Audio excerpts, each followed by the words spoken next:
এক্সেলের ফর্মুলাগুলো যেগুলো বলি আমরা এক্সেল ফর্মুলা লিখব কোথায়? প্রথমে যেটা বলি, এক্সেল ফর্মুলা আমরা যে কোনো সেলে লিখতে পারি। নর্মালি ফর্মুলা লেখার জন্য এই অপশনটা হলো ফর্মুলা বার বলে এটাকে, ঠিক আছে? সেইখানে ফর্মুলা লিখতে পারি, অথবা যে কোনো একটা সেলে লিখলেও এখানেই লেখা হবে। হ্যাঁ, দেখেন ইকুয়াল দিচ্ছে, এখানে ইকুয়াল চলে আসতেছে। সো ফর্মুলা লেখার জন্য প্রথমে যেটা করতে হবে, আপনাকে অবশ্যই যে কোনো ফর্মুলা লেখার আগে প্রথমে ইকুয়াল দিতে হবে।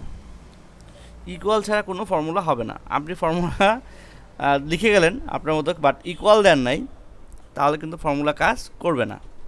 ওকে, তাহলে প্রথমে আমরা ইকুয়াল দিব, তারপরে ফর্মুলা লিখব। সো বেসিক যে ফর্মুলা আমরা বলি, প্রথমেই যদি একবারে ছোটোবেলা থেকে শুরু করি, গণিতের বিষয়টা, গণিত যেরকম কাজ করে এক্সেলও একই রকমভাবে কাজ করে, ঠিক আছে? তো আমরা গণিতে কী শিখি? প্রথমে যোগ শিখি, তাই না? আমরা যোগ শিখবো তাহলে প্রথমে আজকে। ধরেন এই সেলে লেখা আছে 10, এই সেলে লেখা আছে 20, তারপর লেখা আছে ধরেন 25, 40। সো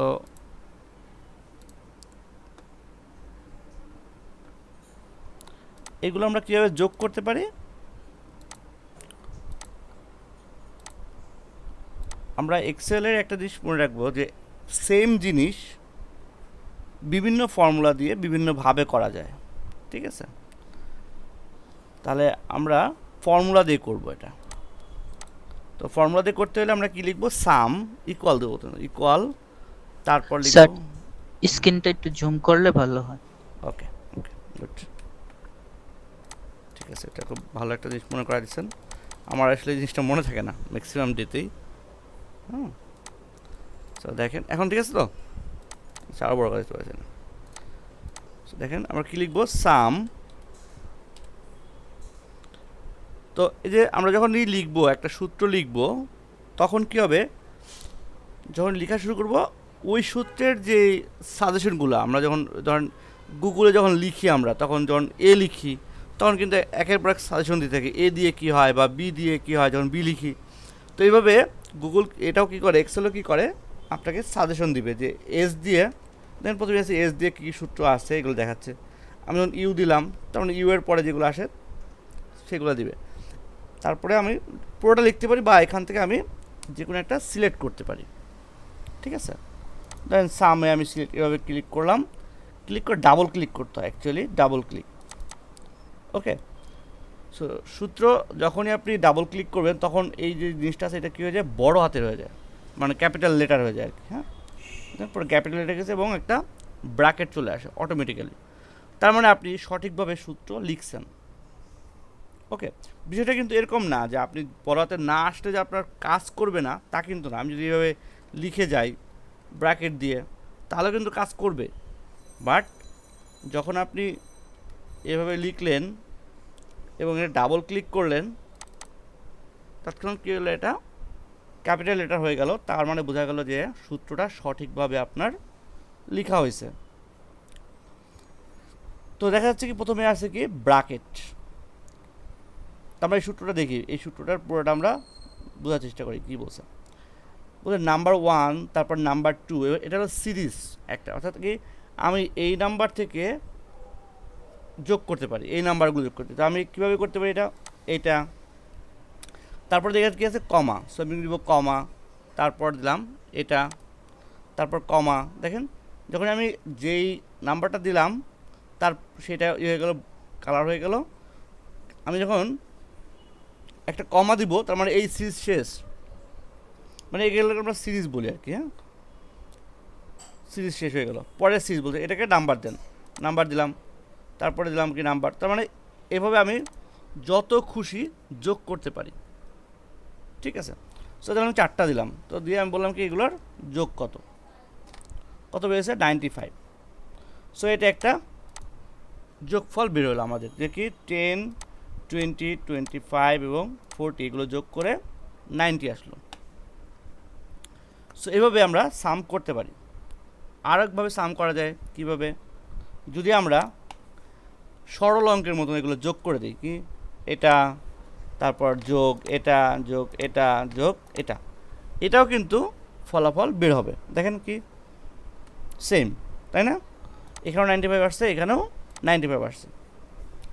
আর একটা বিষয় থাকে, সেটা হলো যে যখন আমরা সিরিয়ালি একটা সিরিজ নিয়ে কাজ করব, নাম্বার অফ সিরিজ সিরিয়ালি, ঠিক আছে, যেমন কি এটা নিচে নিচে আছে, মাঝখানে কোনো ইয়ে নাই, মানে ব্ল্যাঙ্ক থাকতে পারে, কিন্তু অন্য কোথাও কোনো ইয়ে নাই, যে এইখানে একটা আছে, ধরেন এটা আছে এইখানে, ঠিক আছে, এখানে এইখানে আবার এখানে এইখানে, এভাবে যোগ এভাবে না, কি আছে, লাইন বাই লাইন আছে, মানে এক লাইনে আছে, এটা এদিকে হতে পারে, এটা এদিকে হতে পারে, যেদিকে হতে পারে। তখন আমরা কি করতে পারি, সূত্রটা আমরা এভাবে লিখতে পারি, যেমন কি সাম। আরেকটা জিনিস দেখে নেন, সেটা হলো যে যখন আমি সূত্রটা লিখতেছি, সাজেস্ট করতেছে এবং সাজেশনটা আছে একদম কারেক্ট জায়গাতে, তখন এটা আমার ডাবল ক্লিক না করলেও চলবে।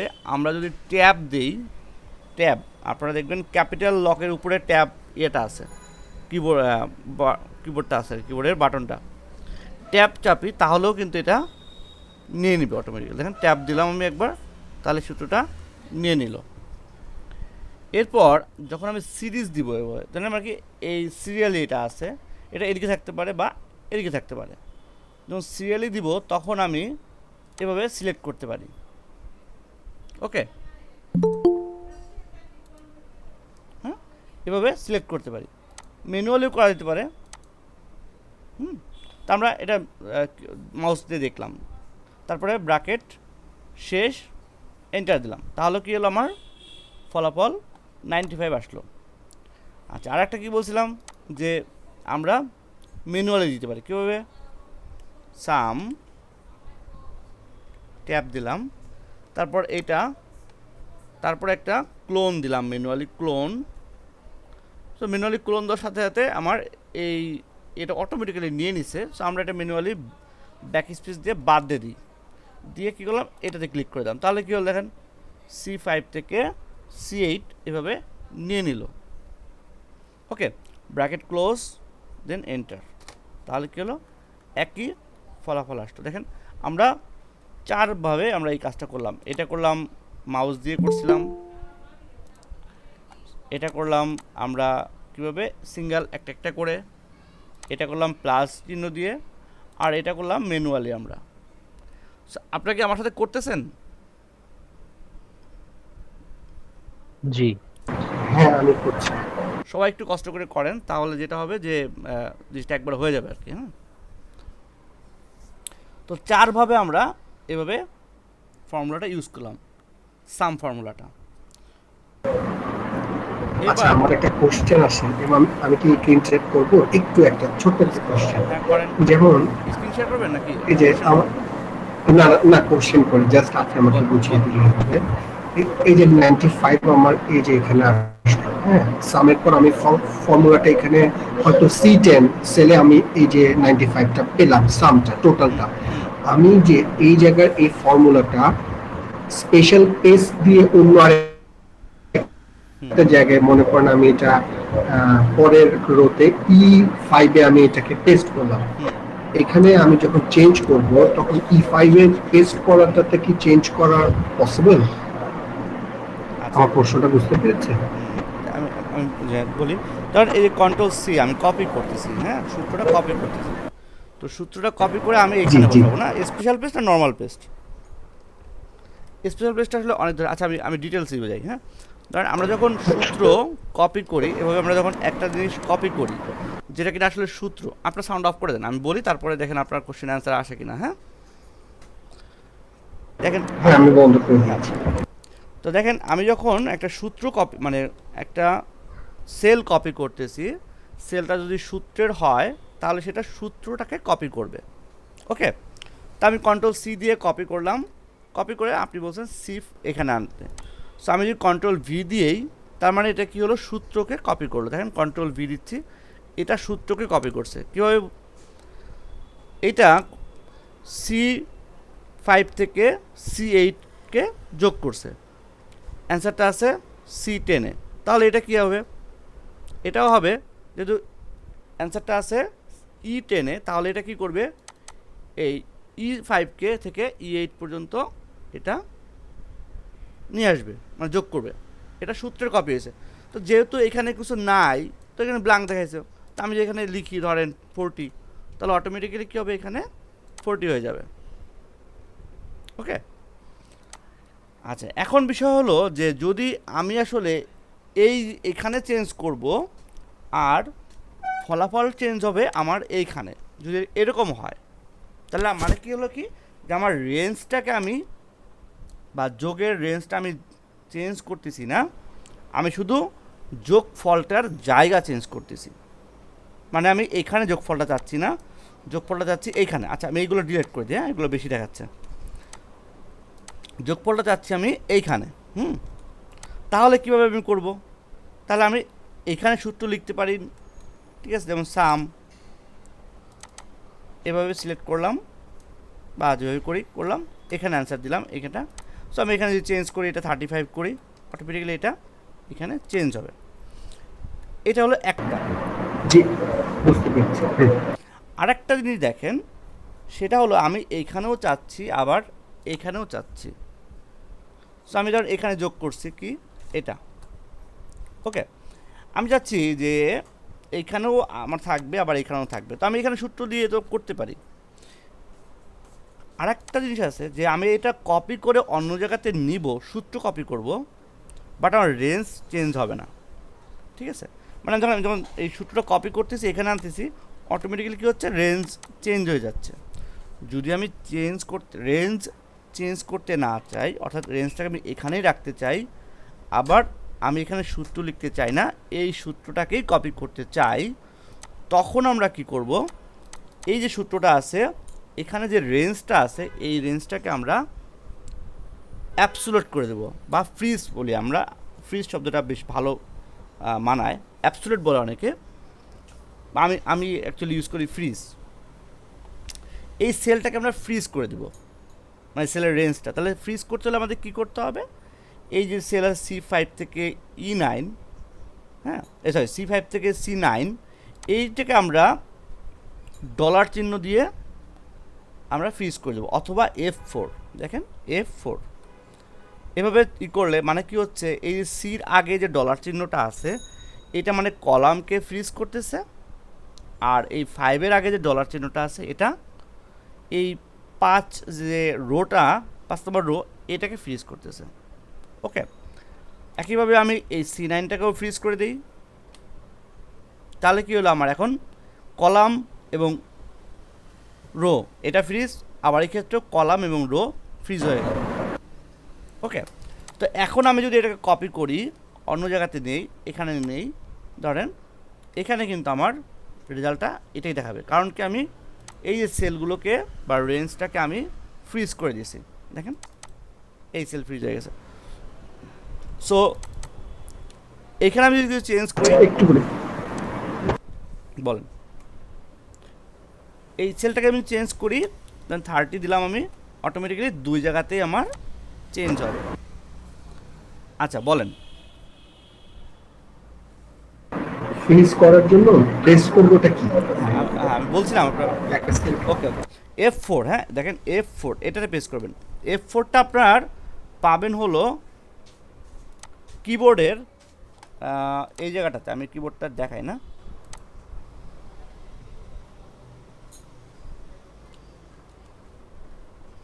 অন স্ক্রিন কিবোর্ড দেখেন, তাহলে জিনিসটা আরও ক্লিয়ার হবে। এই আচ্ছা, এটা যদিও আমার এই দেখেন F4, হ্যাঁ, এটা ঠিক আছে।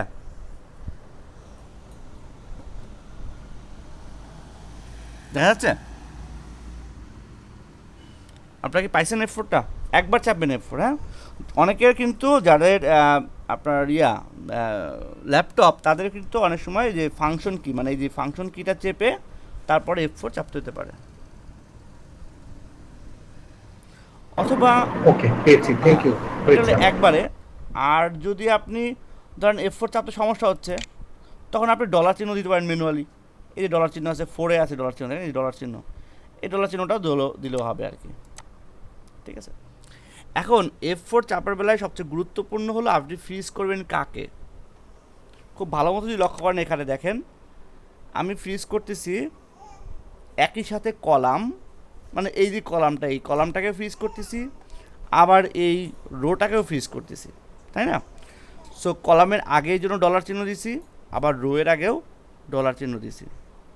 একইভাবে দেখেন এই ক্ষেত্রেও আমি এই যেমন এই রেঞ্জটা পুরো ফুল রেঞ্জ যেহেতু আমি ফ্রিজ করতেছি, তাহলে রেঞ্জের শুরু এবং শেষ দুটোকেই আমি ফ্রিজ করে দিছি। এখন যদি আমি একটাকে ফ্রিজ করতাম আর একটাকে ফ্রিজ না করতাম তাহলে আসলে কী হইতো দেখেন। ধরেন আমি এই শুরুতে আমি কি করছি, শুরুটা শুধু ফ্রিজ করছি, আমি পরেরটা ফ্রিজ করি নাই। ওকে, তাহলে আমি এটা কপি করি। হ্যাঁ, কপি করে ধরেন আমি এই সেলে বসাইলাম, Ctrl+C Ctrl+V। এখন কি হলো, রেঞ্জটা দেখেন এখান থেকে এই পর্যন্ত চলে আসছে। কেন? কারণ আমার শুরুটা ঠিক ছিল, মানে শুরু হলো এটা এই রেঞ্জ, বাট শেষ তো এটা না, এই সেলের মানে কলামের জন্য শেষ এখানে, বাট কলাম তো শেষ হয়েছে এইখানে এসে। এটা ক্ষেত্রে সে কী করছে, কলাম অটোমেটিক্যালি কলামগুলোকে নিয়ে আসছে কপি করে। ক্লিয়ার সবাই?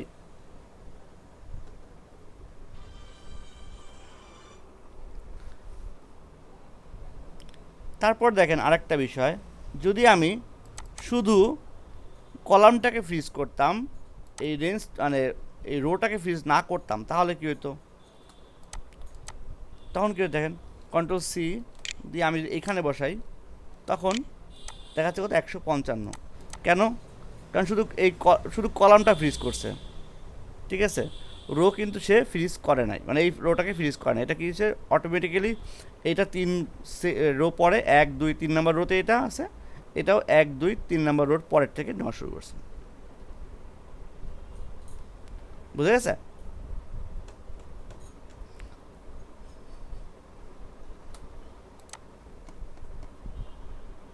দাদা একটা প্রশ্ন আছে। দাদা আমরা ফ্রিজটা কেন করব? আমরা সাম করলাম, আমরা ফ্রিজটা কেন করব? আমি অ্যাকচুয়ালি লেট করে জয়েন করছি, তো হয়তো বলে ফেলছেন, আমি আবার আচ্ছা, ফ্রিজটা করে করুন। ফ্রিজ এক ভাই কোশ্চেন করছিল যে আমরা যদি এই সূত্রটা অন্য কোথাও নিতে চাই, ধরেন এই E5-এ নিতে চাই, হ্যাঁ এখানে নিতে চাই, তাহলে আমি রেজাল্টটা কি পাবো কি না, এই রেজাল্টটা পাবো কি না। সো আমি যদি ধরেন এইখানে যেই ফর্মুলাটা আছে এই ফর্মুলাটা ডাইরেক্ট কপি করি, এখানে এই যে ফর্মুলাটা দিছি কি দেখেন, আবার দেখেন সাম, এই ফর্মুলাটা যদি আমি কপি করি, মানে বা এই সেলটাকে যদি আমি কপি করি, যেহেতু এটা একটা ফর্মুলা, সে কী করবে, অটোমেটিক্যালি এটাকে ফর্মুলা কপি করবে, এবং এখানে যখন আমি দিব তখন শুধু ফর্মুলাটাই কপি করবে। তার মানে কি হচ্ছে, এটা এই রেঞ্জের সূত্র ছিল, অটোমেটিক্যালি এটা কী হবে, তার উপরের এই 5টা ঘরকে যোগ করবে। এখন যদি এরকম হয় যে আমি কপি করব ফর্মুলা, বাট আমি রেঞ্জটাকে ওই রেঞ্জটা যেন ঠিক থাকে, ঠিক আছে, মানে আমি এইখানেও এটা থাকবে, আবার এইখানে এই রেঞ্জটা হবে না, রেঞ্জটা হবে আমার হলো এটা, ঠিক আছে। তখন আমার কি করতে হবে, আমি এখানে সূত্র লিখতে পারি, অথবা এখানেই যদি আমি ফ্রিজ করে দিই এই সূত্রটা এইভাবে, তারপরে যদি কপি করি, দেখেন Ctrl+C এখানে দিলাম বা এখানে দিলাম Ctrl+V, তখন যেহেতু আমি ফ্রিজ করে দিচ্ছি সেল, এই জন্য এই সূত্রটা আমার কপি হলো, মানে সূত্র কপি হলেও আমার যে রেঞ্জটা আছে এটা কপি হলো না, ঠিক আছে। সবাই কি ফ্রিজ করার বিষয়টা বুঝতে পারছেন? কেউ যদি বুঝে না থাকেন আমাকে কোশ্চেন করেন, এটা কিন্তু একেবারে বেসিক জায়গাগুলো, এগুলো যদি আপনারা স্ট্রং বা কোনো অংশ যদি ক্লিয়ার না হন, তাহলে পরবর্তী ক্লাসগুলোতে কিন্তু আপনারা বুঝবেন না কিছু।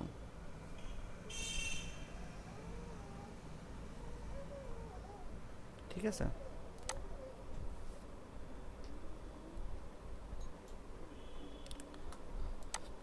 তো দেখেন সূত্রের বা ফর্মুলা যে স্ট্রাকচারটা আছে, সেটা আমি যেটা বলছিলাম যে ফর্মুলা যখন আমরা লিখতে থাকবো তখন কি হবে, এভাবে এটা বোল্ড হয়ে যাবে এবং একটা ব্র্যাকেট আসবে, এবং অবশ্যই যেটা আমি বলি নাই সেটা হলো যে ব্র্যাকেট একবার শুরু করলে ব্র্যাকেট কিন্তু আপনাকে শেষ করতে হবে।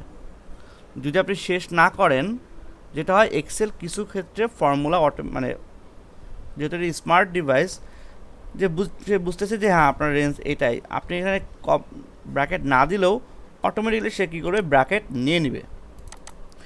বাট যেখানে আপনার একাধিক ফর্মুলা ইউজ করতে হয়েছে, অনেকগুলা ব্র্যাকেট আছে, সেক্ষেত্রে কিন্তু আপনাকে ব্র্যাকেটটাকে খুবই কেয়ারফুলি ইউজ করতে হবে। যেমন আমি যদি এখানে একটা সূত্র আপনাদের দেখাই, দেখেন এখানে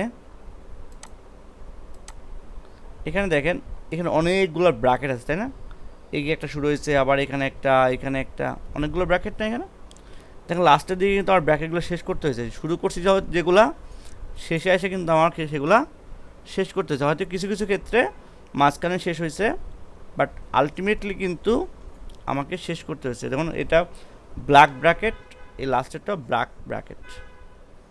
ওকে, যে আমি এখানে দেখাই, দেখেন এটা একটু বড় করি না, দেখেন এই যে ব্ল্যাক ব্র্যাকেট, এটাও ব্ল্যাক ব্র্যাকেট, এটা রেড ব্র্যাকেট ছিল, এই যেখানে রেড ব্র্যাকেট শেষ হয়েছে। ঠিক আছে, সো ব্র্যাকেট কিন্তু অত্যন্ত গুরুত্বপূর্ণ ছোট ফর্মুলার জন্য বা একটা সিঙ্গেল ফর্মুলার জন্য। এটা না লাস্টে না দিলেও অটোমেটিক্যালি নিবে, কিন্তু বড়গুলার ক্ষেত্রে কিন্তু অটোমেটিক্যালি নিবে না। আপনাকে তখন খুব ভালো মতন বুঝে এটা ক্লিক করতে হবে। ঠিক আছে, তাহলে ফর্মুলা আমরা বুঝলাম কীভাবে ফর্মুলা লিখবো। আমরা অবশ্যই আমাদেরকে ইকুয়াল ইউজ করতে হবে এবং ব্র্যাকেট মেনটেন করতে হবে। এখন আরও যে বাকি ফর্মুলাগুলো আছে আমরা দেখি, বেসিক ফর্মুলাগুলো। এটা আমরা দেখলাম সাম বা যোগের ফর্মুলা। যদি আমরা বিয়োগ করতে চাই তখন আমরা কী করব, ইকুয়াল দিয়ে আমি যার সাথে যেটা বিয়োগ করব জাস্ট বিয়োগের জন্য আলাদাভাবে কোনো সূত্র নাই। ঠিক আছে, এভাবে আমরা বিয়োগ করতে পারি। এখন যদি এরকম হয় যে আপনি 10 এই দুইটা সেলের থেকে এই দুটো সেলের বিয়োগ করবেন, হ্যাঁ, মানে এই দুটো যোগফল থেকে এই দুটো যোগফল বিয়োগ করবেন।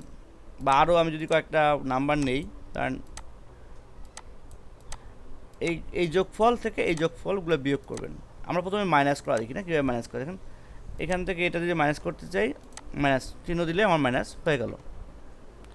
একাধিক মাইনাস দিলে সরল অঙ্কের মতো, হ্যাঁ, যে কটা যোগ এটার সাথে ধরেন আমি এটা যোগ করব, তারপর এটা মাইনাস চিহ্ন দিলাম, এটা বিয়োগ করব, এটার সাথে আমি এটা গুণ করব, হ্যাঁ, এটার সাথে আমি এটা যোগ করব, আবার এটার মধ্যে এটা ভাগ করব, হ্যাঁ, ভাগ চিহ্ন নাই, এভাবে ডিভাইডেড চিহ্ন আছে, হ্যাঁ, ডিভাইডেড মানে তো ভাগ, আমরা নর্মালি যে ভাগ চিহ্নটা ওইটা পাই না।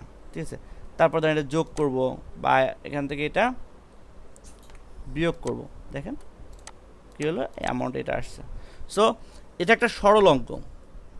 ওকে, এক্সেলের সরল অঙ্কের মতন করে আমরা কাজ করতে পারি।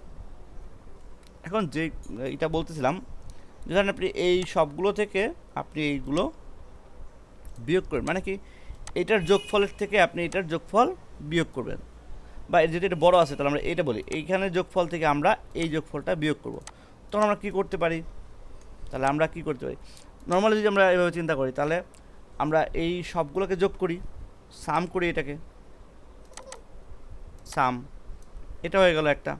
ওকে, আবার এখানে আমরা সাম দিতে পারি, সাম,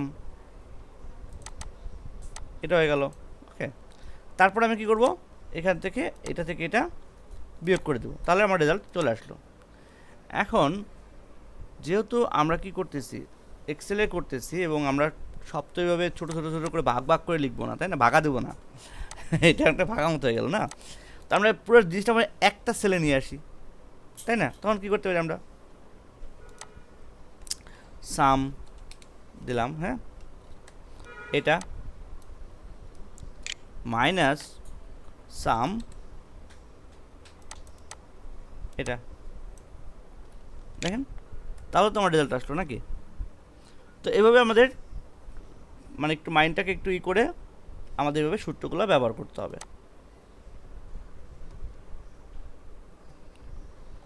ঠিক আছে,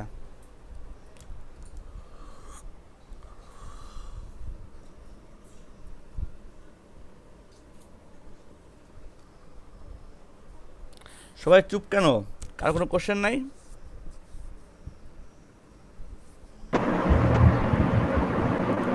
আমার কোনো কোশ্চেন নেই এই পর্যন্ত। ঠিক আছে, ঠিক আছে, ওকে। তাহলে তো যোগ বিয়োগ গুণ ভাগ আমরা দেখলাম। এখন গুণ যদি এরকম করতে হয় যে আপনি এইটার সাথে এটা গুণ করবেন, এটার সাথে এটা গুণ করবেন, আবার এটার সাথে গুণ করবেন, তাহলে গুণ করার পরে আবার যোগ করতে হবে। বিষয়টা এরকম যে এটা এটা গুণ এটা, আবার এটা, তাহলে এটা আমরা কপি করে দিই, যেহেতু সূত্র কপি করা শিখছি আমরা। এটা ড্রাগ করা এক ধরনের কপি, ঠিক আছে? কপি করেও এভাবে আমরা লিখতে পারি, এভাবে দিতে পারি, বা আমরা এটাকে ড্রাগ করতে পারি, দুইটা একই জিনিস। হ্যাঁ, তো এভাবে যোগ করলাম, পরে আবার আচ্ছা যোগের একটা জিনিস বলি না আমি, আমরা অল্টার প্লাস চাইপেও আমরা যোগ করতে পারি, এটাও সামের একটা অটো সাম সূত্র আর কি, ঠিক আছে? ওকে, তো দেখেন, তো এটার সাথে আমরা এটা গুণ করলাম, এটা পেলাম, আবার এটা গুণ করলাম, এরকম পেলাম। তো এরকম যদি কখনো আমাদের করতে হয় যে এই প্রত্যেকটা গুণ টুন করে করে আবার এখানে আবার আলাদাভাবে লেখা, ঠিক আছে? যদি এরকম করতে হয়, যেটা আমরা ধরেন একটা যখন আমরা বিভিন্ন শপে করতে চাই, ইনভয়েস করি, তখন আমাদের এইভাবে কম করতে, তাই না? যে এটার সাথে এটা গুণ করলাম, হ্যাঁ, তারপরে এখানে আসলাম। অনেক সময় এই গুণফলটা এখানে না চাই, আমি একবারে যদি আনতে চাই, ওকে, মানে এই একবারে এই অ্যামাউন্টটা আনতে চাই, তখন আমরা কি একটু ইউজ করি, সাম প্রোডাক্ট নামে একটা ফর্মুলা আছে, এটা আমরা ব্যবহার করতে পারি, সাম প্রোডাক্ট, ঠিক আছে? সো সাম প্রোডাক্ট দিয়ে যদি আমরা এভাবে করি, তাহলে বলছে অ্যারে, অ্যারে মানে হলো সিরিজ, প্রথম সিরিজ এটা, কমা দিব, দ্বিতীয় সিরিজ এটা, ঠিক আছে? মানে কি এটার সাথে এটা গুণ হবে অটোমেটিক। অবশ্যই এই দুটো সিরিজ একই রেঞ্জের হতে হবে, এখানে 4টা রো আছে, সেমভাবে এটাও 4টা রো হতে হবে, নাহলে কিন্তু রেজাল্ট ঠিক মতো আসবে না। দেন ক্লোজ করে দিলাম, এন্টার, দেখেন সেম রেজাল্ট আসলো।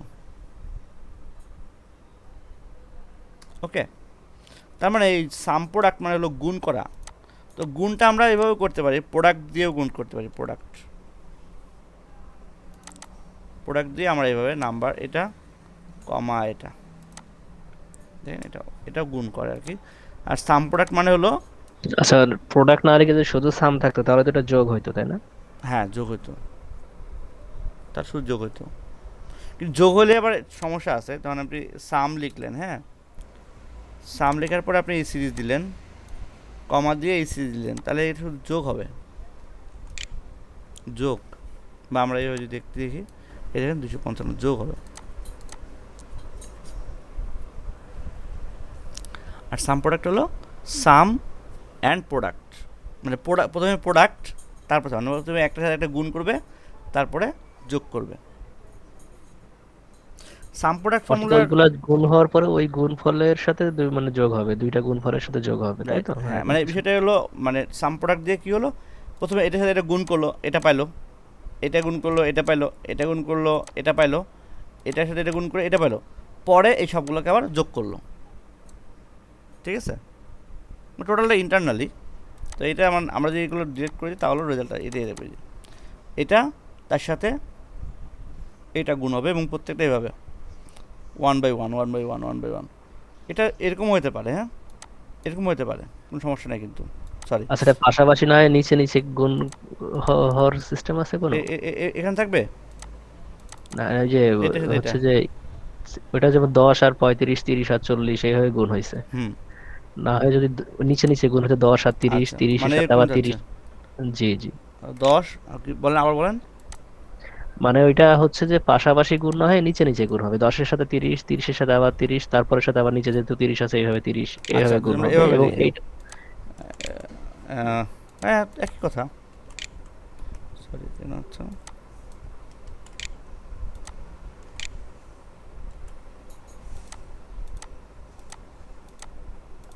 এটার সাথে আপনি এভাবে দিচ্ছেন না, দুইটা পাশাপাশি থাকলো কিন্তু গুণ হওয়ার সময় নিচে নিচে এই হবে। যে এটার সাথে এটা গুণ হবে, এই তো, জি জি জি এটা সাথে এভাবে গুণ হবে, এই তো, জি জি জি হ্যাঁ সেম একই কথা।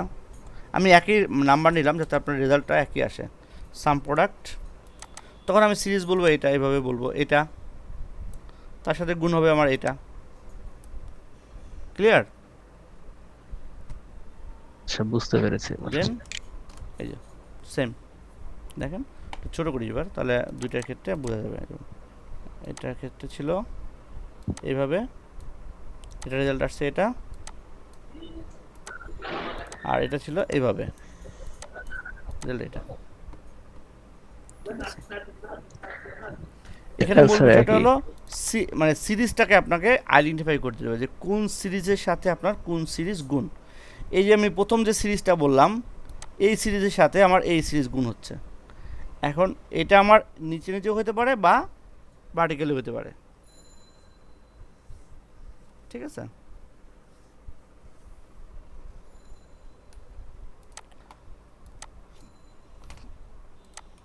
আচ্ছা, আরও যে সূত্রগুলো আছে, তো আমরা যোগ বিয়োগ গুণ ভাগের গুণের জন্য আমাদের আসলে প্রোডাক্ট ফর্মুলাটার দরকার নাই, কারণ আমি প্রোডাক্ট ফর্মুলা লিখে প্রোডাক্ট লিখব, তারপরে আবার গুণ চিহ্ন দেব, আবার প্রোডাক্ট ফর্মুলা লিখব, আবার কমা দিব। এটা না করে আমরা সবচেয়ে বেটার হলো এটার সাথে এভাবে গুণ করে দেওয়া। তো যদি এরকম হয় যে আপনি ধরেন করতেছেন, সিরিজ গুণ করতেছেন, হ্যাঁ, প্রোডাক্ট ফর্মুলা কী করে, সেম এটা যদি সিরিজ করে দিই, তাহলে এটার সাথে এটা গুণ করা শুরু করবে, বুঝছেন? মানে যে দেখেন এইটা তার সাথে এইটা, তার সাথে এইটা, তার সাথে এইটা, এভাবে গুণ। বুঝে গেছে তো?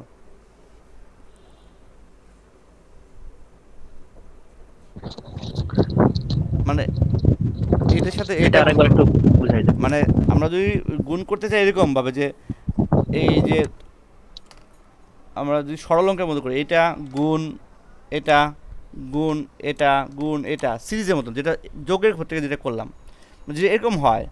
তো এটা যেমন এইভাবে আমরা করতে পারছি। প্রোডাক্ট ফর্মুলা তো আমরা সিরিজ গুণ করতে পারি, প্রোডাক্ট, হ্যাঁ, দিয়ে মানে কি আমি এইটার সাথে প্রত্যেকটার সাথে আমার গুণ হবে, মানে এইটা থেকে এইটা পর্যন্ত আমার কী হবে, একটার সাথে একটা গুণ হবে। দেখেন সেম, মানে যোগের ক্ষেত্রে যেটা করলাম, তাই না? যোগের ক্ষেত্রে কী করছিলাম দেখেন, যে সাম দিয়ে যোগ করলাম, মানে কি হলো যে এই 10 সাথে আমার 30 যোগ, তার সাথে আমার 30 যোগ, আবার তার সাথে 30 যোগ করে আমার রেজাল্ট আসলো এটা। গুণের ক্ষেত্রে কী হবে, সেমভাবে এটার সাথে এটা গুণ, তার সাথে এটা গুণ, তার সাথে এটা গুণ, একই ফর্মুলা কিন্তু দেখেন, স্ট্রাকচার কিন্তু একই, প্রোডাক্ট কমা সিরিজ, আর এখানে সাম, সরি কমা তো নয়, ব্র্যাকেট, তারপর সিরিজ, স্ট্রাকচার একই না?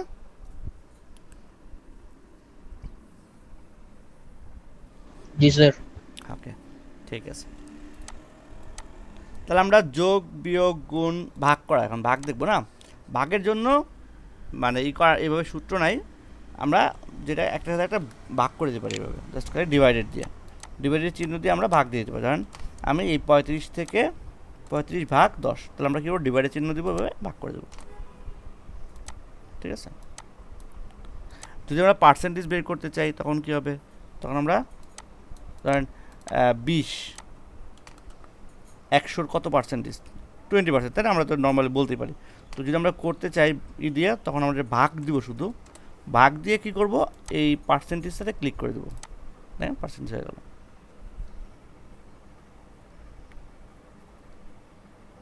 ওকে,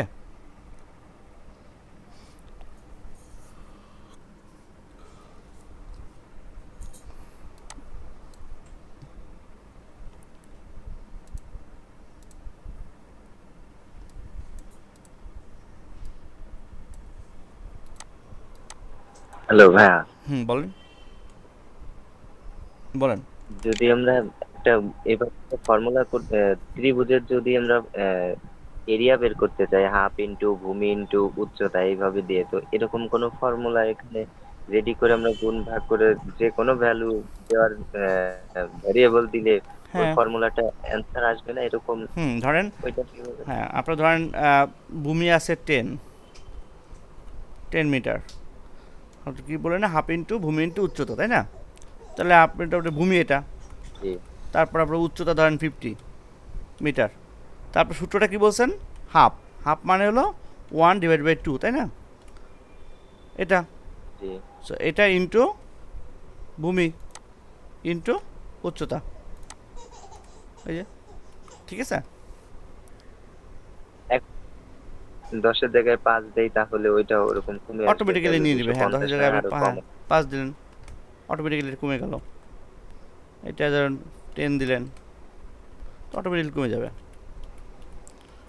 যেহেতু সে কী করতেছে, এই সেলটাকে বলছে এই সেলের সাথে এই সেল, মানে আপনি এখন এই যে এই সেলে আপনি যা লিখবেন এটা অটোমেটিক্যালি সেখানে নিয়ে নেবে।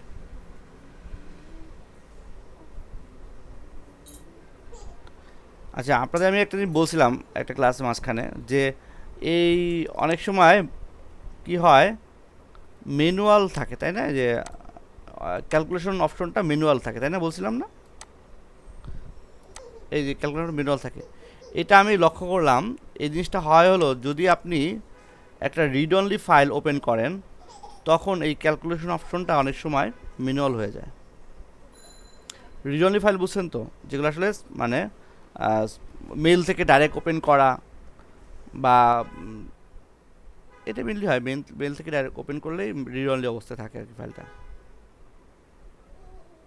ওইটা ঠিক করার উপায় কি? এই যে আপনি এটা ক্যালকুলেশন অপশনটাকে চেঞ্জ করে ক্লিক করে, এটা এরকম থাকে, তো চেঞ্জ করে অটোমেটিক দিয়ে দিবেন।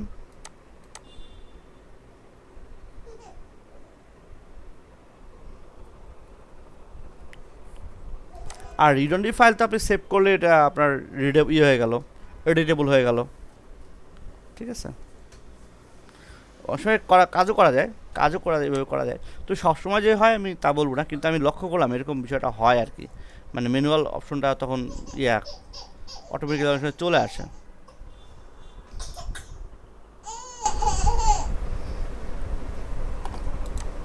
ঠিক আছে। জি, এটা আসলেও হয়, আমার ক্ষেত্রেও হচ্ছিল, এখন আপনি এটা বলাতে ক্লিয়ার হইলো।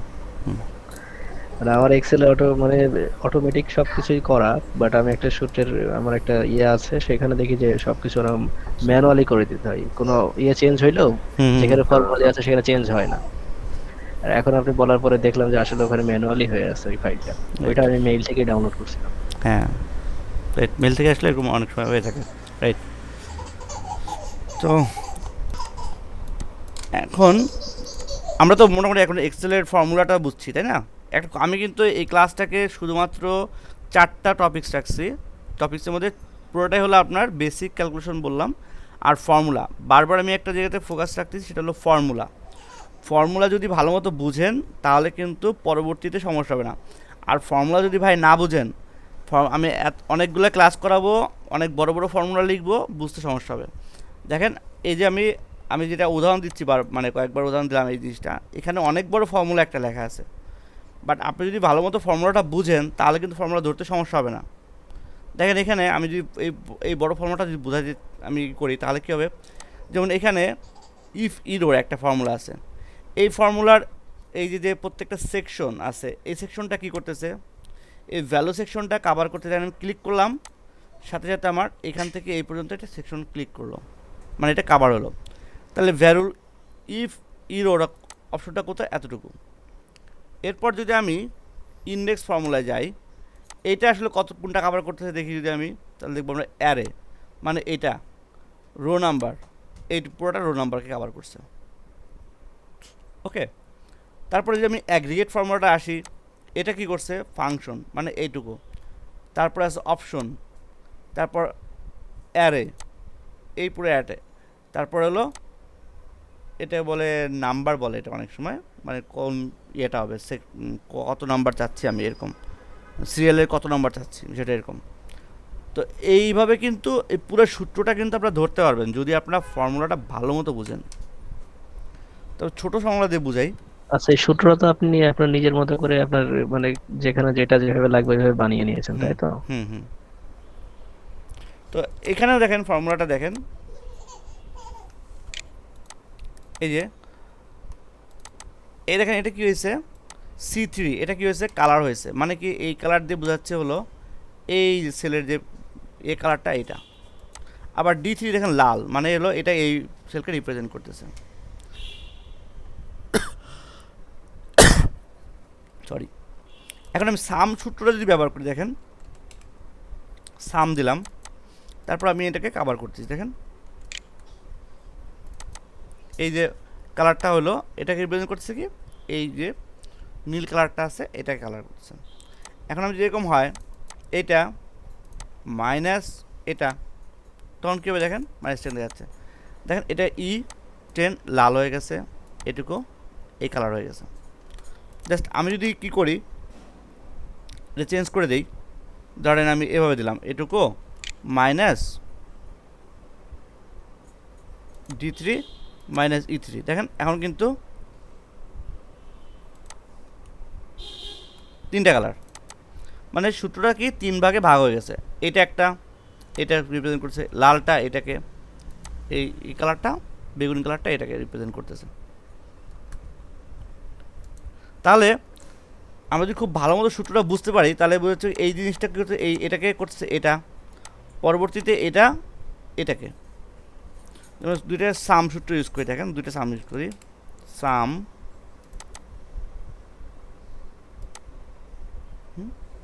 কালার থাকলে আমরা সহজেই বুঝতে পারবো যে ওটা কোন ঘরের, আলাদাভাবে আমার ঘর খুঁজতে হবে না। ঘর করতে হবে কালার, মাইনাস সাম এটা দিলাম, তাই না? তাহলে এখন মজার বিষয় হলো এই যে আপনি C3 থেকে D3, এটা তো আপনার এই যখন আপনি দিচ্ছেন দেখেন কাছে যাচ্ছেন বলতেছে এই C থেকে D এটুকু কভার করতেছে। আবার এইখানের ক্ষেত্রে লালের ক্ষেত্রে এটাও তো আবার ডির মধ্যে আছে, সো এটা কিন্তু একই সাথে দুইটা কালারকে রিপ্রেজেন্ট করছে। দেখেন যখন আপনি টাচ করতেছেন এটাকে, এইখান থেকে যাচ্ছেন এটা, তখন এটা লাল হয়ে যাচ্ছে, বাট আপনি যখন এখান থেকে আপনি এদিকে আসতেছেন তখন সেটা নীল হয়ে আসছে। তাহলে আপনাকে বুঝতে হবে, কারণ হলো যে দেখেন এই যে সূত্রটা আছে, এই সূত্রটা কিন্তু আমি যদি এইখান থেকে দেখাই, দেখেন এখানে এক যদি আমার এখানে পুরোটা আসলে কোনো সেলকে নাই, সেল নাই কিন্তু, হ্যাঁ পুরোটা আসলে অন্য অন্যভাবে আছে, এই জন্য বোঝা যাচ্ছে না যে সেল থেকে কি আছে কোনোটা। সেলের সূত্র তো এখানে নাই, সেল দিয়ে কোনো সূত্র তৈরি করিনি। আচ্ছা সেল নাই, সবই আসলে অন্যভাবে করা।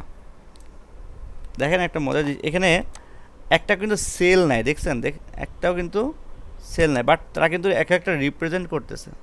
এটা আমি দেখাবো এটা কীভাবে আসলো। আপনাদেরকে দেখাইছিলাম না আমরা, টেবিল তো শিখেছিলাম তাই না?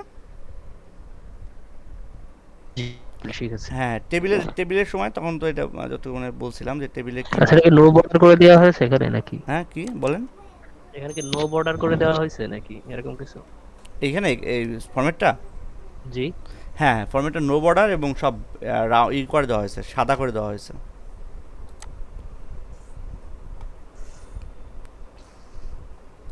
আচ্ছা তো এবার জিনিসটা মানে কারো যদি বুঝতে সমস্যা হয় থাকে, আমি বারবার বলতেছি আপনারা বুঝে নেন ভালো মতন যে সূত্রটা আমরা কিভাবে ট্র্যাক করব। বুঝতে পারিনি এই সূত্রের এটা, যে একটা কোনটা? নীল হলো আর একটা লালের কারণ কি, আর এটাতে কি করেছে? আচ্ছা এটা হলো যে মানে আপনি যে এই যে সেলটা নিলেন তাই না, সাম কোন সেল থেকে কোন পর্যন্ত এটা কাভার করতেছে, আমি সাম বললাম C3 থেকে D3, তাহলে এটা যে আমি তো এখানে যে দেখতে সবসময় পারবো না, কারণ অনেক সময় হবে কি এটা আপনার এই পেজে না থাকতে পারে, আপনার অন্য একটা পেজে থাকতে পারে, তাই না? তখন আমি আসলে কীভাবে বুঝবো কোন রেঞ্জটা এটার সাথে রিলেটেড? তো তখন আমরা এইভাবে কালার দেখে বুঝবো যে এইটা হলো একটা, এবং এটা যখন আমি ক্লিক করব তখন যদি আমার এই পেজের মধ্যে হয় তখন সেই যে সেলগুলো থাকবে এগুলো একই কালার হয়ে যাবে, তখন আমার বুঝতে সুবিধা হবে যে আমার রেঞ্জটা কোথায়, কোন সেলগুলো নিয়ে আমি কাজ করতেছি। ঠিক আছে, এইটা হলো প্রত্যেকটা, যখন আমি একটা সূত্র থেকে আর একটা সূত্রে যাব তখন আমার এই সেলের ইয়েগুলো চেঞ্জ হয়ে যাবে, কালারগুলো চেঞ্জ হয়ে যাবে, এটা একটা কালার থেকে অন্য কালার যাবে, মানে আপনার ডিভাইডেশন বলবে যে এটা একটা সূত্র, এটা আর একটা সূত্র। কোনো সেল যদি আপনার একই সাথে একটা মানে সেলের মধ্যে যে সূত্রগুলো আছে সেই সূত্রকে একাধিক সূত্রকে রিপ্রেজেন্ট করে কোনো একটা সেল, তখন কী হবে আপনি যার উপরে ক্লিক করবেন সেটা ওই কালারটা প্রথমে শো করবে। ঠিক আছে,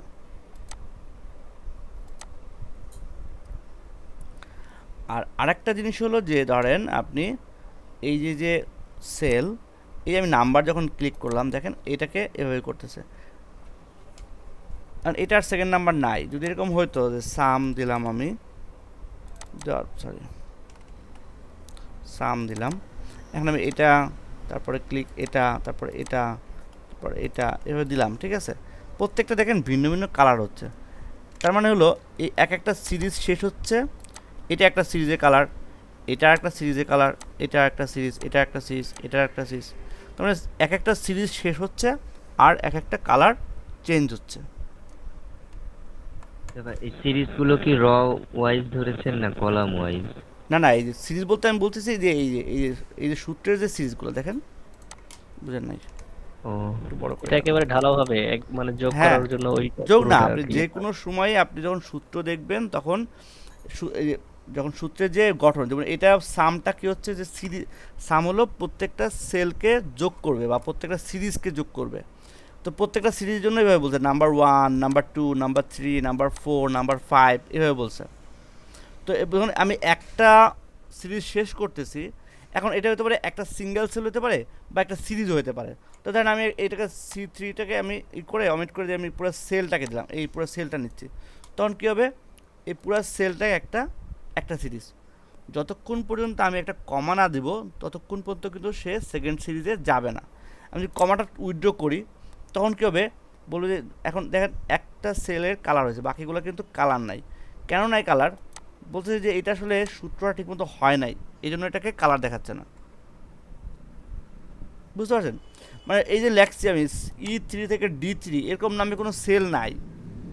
যদি আমি ডিটাকে অমিট করে দিই তখন দেখেন আবার কালার ঠিকমতো আসছে, কারণ কি E33 নামে একটা সেল খুঁজে পাইছে।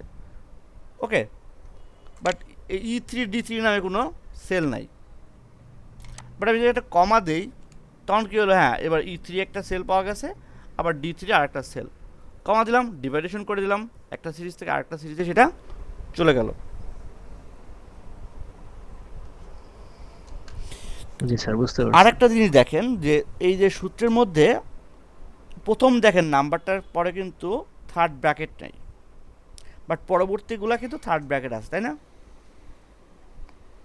এই থার্ড ব্র্যাকেটের মিনিং হলো যে এটা ম্যান্ডেটরি না, সূত্রটাকে ইমপ্লিমেন্টেশনের জন্য এটা ম্যান্ডেটরি না। তার মানে হলো আপনি একটা সিরিজ দিয়েই আপনি সূত্রটা শেষ করতে পারেন।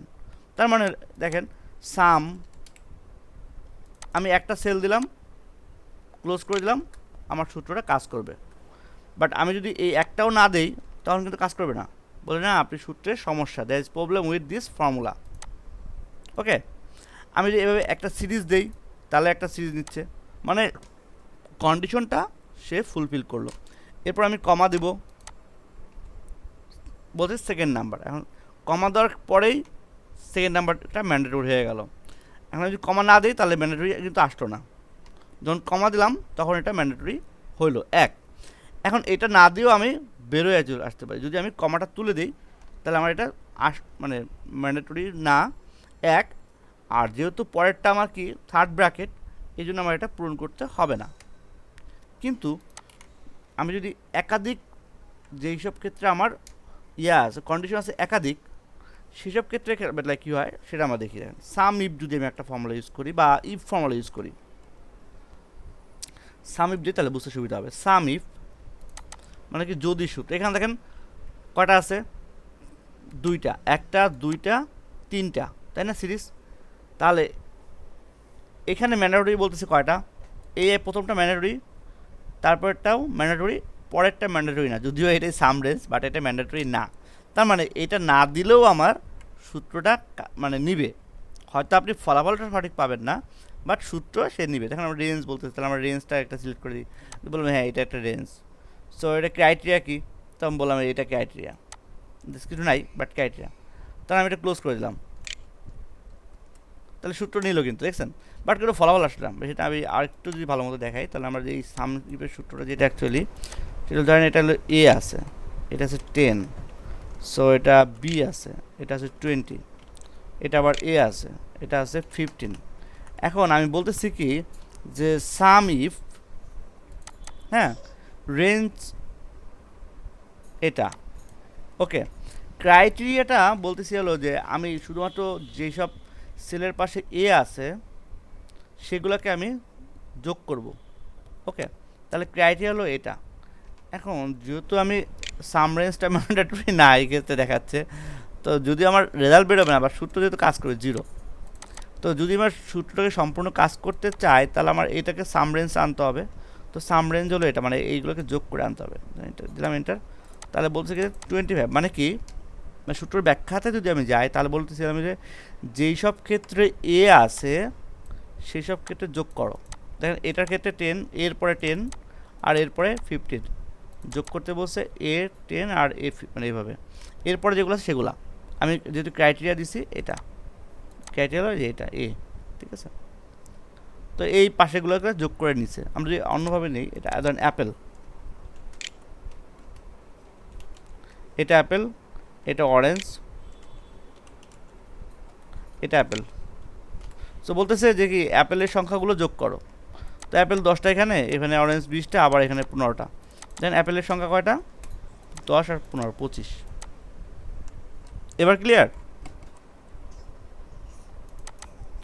সো এটা কিভাবে বুঝতে পারলাম না, সূত্রটা কিভাবে?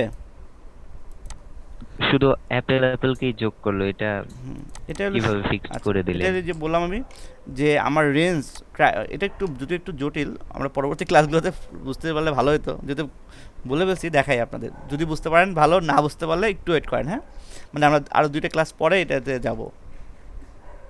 এটা হলো কন্ডিশনাল সূত্র। তো কন্ডিশনাল সূত্র হলো যে আপনাকে এখানে বলবে কি, মানে যুক্তি দিয়ে বোঝাতে হবে বিষয়টা, বা শর্ত, শর্ত বলি আমরা, যুক্তি না, শর্ত, শর্তর সিরিজ। এখানে শর্তর সিরিজ। তো শর্তর সিরিজ কি? আপেল, রেঞ্জ, আপেল, এগুলো শর্তের সিরিজ। হ্যাঁ, মানে এটা আপেল আছে, অরেঞ্জ আছে, আপেল আছে, এটা হলো বিভিন্ন শর্তের সিরিজ। এই প্রত্যেকটা হলো শর্ত। তো বললাম শর্তের সিরিজ কোনটা? এটা হলো শর্তের সিরিজ। আমি মানে জটিল ওয়ার্ড বের বলতেছি, এটা রেঞ্জ শব্দটা বলে ভালো হয়, আসলে ইংরেজি শব্দটা ভালো। রেঞ্জ হলো এটা। এই রেঞ্জ থেকে আমার খুঁজে বের করবে ক্রাইটেরিয়া। তো আমি ক্রাইটেরিয়া সেট করছি হলো শুধু আপেল, বুঝতে পারছেন? তা আপেল যখন আমি ক্রাইটেরিয়া সেট করলাম, তখন সে খুঁজে বের করলো শুধু আপেল, আপেল খুঁজে বের করবে, অরেঞ্জটাকে সে আর খুঁজে বের করবে না। এখন তারপরে আমি বলতেছি কি সাম, যখন সাম, সাম মানে যোগ, যোগের রেঞ্জ কোনটা? যোগের রেঞ্জ হলো এটা। ওকে, তো এখান থেকে এই যে ক্রাইটেরিয়া সেট করে দিলাম, এই ক্রাইটেরিয়া সেট করার কারণে এই যোগের রেঞ্জ থেকে এই ক্রাইটেরিয়া অনুযায়ী যেই সেলগুলো আছে সেই সেলগুলোকে সে খুঁজে বের করবে, এবং তার সাথে রিলেটেড যে সামের এই সংখ্যাটা, সেই সংখ্যাটাকে সে খুঁজে যোগ করবে। এবার ক্লিয়ার? এবার ক্লিয়ার? ধরুন আমি এখানে লিখলাম, আবার লিখলাম আপেল, এবার 10টা। এখন এটাতে আমি রেঞ্জটা কিন্তু আনি নেই, রেঞ্জটা না আনার কারণে এটার মধ্যেই রয়ে গেছে। আমি রেঞ্জটাকে একটু বাড়াই দিই নাকি, বাড়াই দিলাম, সাম রেঞ্জটাও বাড়াই দিলাম, ডাল তো নিবে না। এখন দেখেন অটোমেটিক্যালি 35টা হয়ে গেছে। এখন এটা যদি আপেল না হয়, যদি এটা আসলে আবার অন্য কিছু হয়ে যায়, ধরেন অরেঞ্জ, আবার অরেঞ্জ হয়ে গেলো এটা, তখন কিন্তু আবার এটা কমে গেল। এটা আসলে ভুলে আপেল লেখা হয়েছে, এটা অরেঞ্জ, তখন অরেঞ্জটা যেহেতু অরেঞ্জ যোগ করবে না, অরেঞ্জটাকে নিল না, শুধু আপেলটাকে নিল। যদি দেখা যায় যে মানে আপেল তো আমি সিলেক্ট করছি সেলকে, লেখাও যায় এখানে চাইলে। লেখার ক্ষেত্রে যেটা করতে হবে, সূত্রে লেখার ক্ষেত্রে যদি আমরা কোনো টেক্সট লিখি, তখন আমরা এভাবে ইনভার্টেড কমা ইউজ করব, ডাবল ইনভার্টেড কমা, কমা ইউজ করে আমরা কোনো টেক্সট লিখতে পারি। ঠিক আছে? ওকে, তাহলেও কাজ করবে। এটা খুবই গুরুত্বপূর্ণ একটা জিনিস, যে যখন আমরা কোনো সূত্রের মধ্যে কোনো টেক্সট লিখব, এবং সেটাকে টেক্সট, মানে টেক্সট লিখলেই আমার কী করতে হবে, এভাবে ইনভার্টেড কমার মধ্যে লিখতে হবে।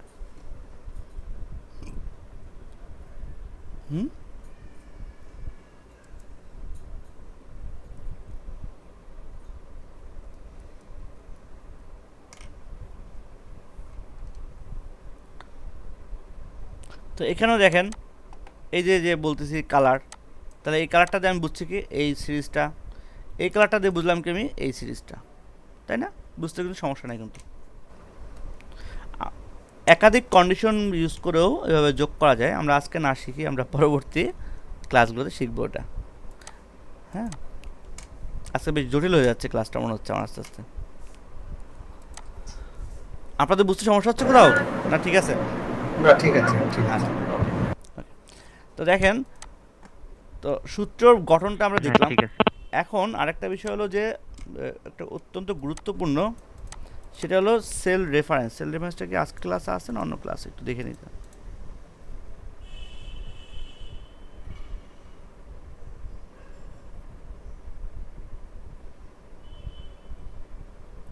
আচ্ছা, প্রথম দিনের ক্লাসে ছিল যদি সেল রেফারেন্সটা, আমরা সেল রেফারেন্সটা একবারে একটু দেখছিলাম তাই না, যে সেল কীভাবে রেফারেন্স করে।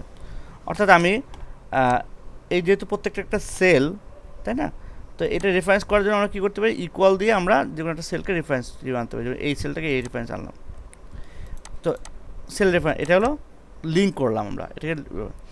এখন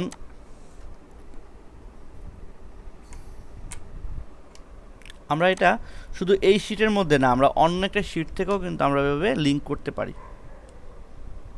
ওকে, এটা কিভাবে দেখেন, জাস্ট আমি এখানে অন্য একটা সেলে কী লেখা আছে সেটা আনবো। ধরেন এইখানে আমি লেখা আছে যেমন এই স্টার্ট ডেট, এটা আমি ক্লিক করলাম, এখানে এটা চলে আসলো। ঠিক আছে, তাহলে এই সেল অন্য পেজ ছিল এটা বা হ্যাঁ অন্য ফাইল? অন্য ফাইল, এই যে অন্য একটা, এই যে এই নিচে দেখেন, নিচে অ্যাক্টিভ ওয়ার্ক ব্যাকআপ থেকে আমি আনলাম, এটার আমি B4 এই সেলটাকে আমি লিঙ্ক করছি। অ্যাক্টিভ ওয়ার্ক ব্যাকআপ B4 এই সেলটা আমি লিঙ্ক করলাম বা রেফারেন্স হিসেবে আনলাম। তো এটা অটোমেটিক চলে আসলো। আমি আরেকটা সেল আনি, ধরেন এখান থেকে আমি এইটা আনলাম B7 এই সেলটাকে আমি আনলাম, দেখেন এখানে চলে আসলো। আচ্ছা, এটা বুঝতে একটু সমস্যা হবে, এটা পরে বোঝাচ্ছে। এটাই দেখেন, এখন এটার গঠনটা দেখেন কি, এই যে মানে আমি যখন অন্য একটা শিটের একই ওয়ার্কবুকের মধ্যে আমি যখন অন্য একটা শিটের, এগুলো কিন্তু প্রত্যেকটা শিট তাই না, আপনারা জানেন, অন্য একটা শিটের যে আমি রেফারেন্স করব, তখন সেটার রেফারেন্সটার পিকচারটা কেমন হয়, খুব গুরুত্বপূর্ণ। দেখেন প্রথমেই আসে এই অন্য যে শিট থেকে আমি নিয়েছি সেই শিটের নামটা আসবে। দেখেন এটার নামটা কি, অ্যাক্টিভ ওয়ার্ক ব্যাকআপ, যেভাবে আসে ঠিক একইভাবে আসছে, অ্যাক্টিভ ওয়ার্ক ব্যাকআপ। ওকে, তার আগে দেখেন একটা ইনভার্টেড কমা আছে, এটা কিন্তু সিঙ্গেল ইনভার্টেড কমা, ডাবল না, অবশ্যই সিঙ্গেল ইনভার্টেড কমা দিতে হবে। এবং এই নামের শেষে আরেকটা ইনভার্টেড কমা আছে, এটাকে দিয়ে বোঝায় যে একটা শিট, ওই শিটের নাম। তারপরে হবে কি একটা, এই যে একটা মানে বিস্ময় সূচক চিহ্ন, এটা ইংরেজি নাম কি আমার জানা নেই, ঠিক আছে, এক্সক্লামেশন মার্ক। তো এইরকম একটা চিহ্ন আসবে। হ্যাঁ, তারপরে আপনার আসবে এই সেল নাম্বার, যে সেল নাম্বারটা একটু একটু মিট করে দেবেন।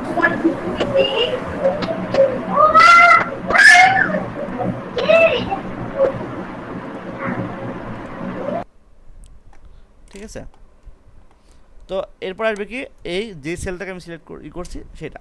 এখন ধরেন আমি এমপ্লয়ি ডাটাবেজের একটা সেলকে আমি করবো, এখন আমার কিন্তু ওখানে যাওয়ার দরকার নেই, আমি কিন্তু এখানে লিখতে পারি তাই না। তো দেখেন আমি লিখলাম, দেখি হয় কি না আমরা। হ্যাঁ, এমপ্লয়ি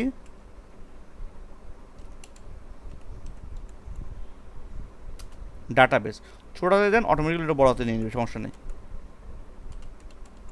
ঠিক আছে, যেভাবে নাম ছিল এভাবে নিলাম, তারপরে এই চিহ্নটা দিলাম। তারপর ধরেন আমি সরি, আমারটা কি স্ক্রিন কি হয়ে গেছে? না ঠিক আছে। আমার না দাদা, দেখতে পাচ্ছি না, আপনার স্ক্রিনটা ছোট হয়ে গিয়েছে কেন? ছোট হয়ে গেছে। হ্যাঁ, আচ্ছা আচ্ছা আচ্ছা আচ্ছা, কোনো কারণে আমার স্ক্রিনটা হয়ে গেছিলো, সরি। আচ্ছা, এখন দেখা যাচ্ছে? জি দাদা। হ্যাঁ, পাচ্ছি। আচ্ছা সরি, কোনো কারণে আমার স্ক্রিনটা সম্ভবত সমস্যা হয়ে গেছিলো। তো ধরেন আমি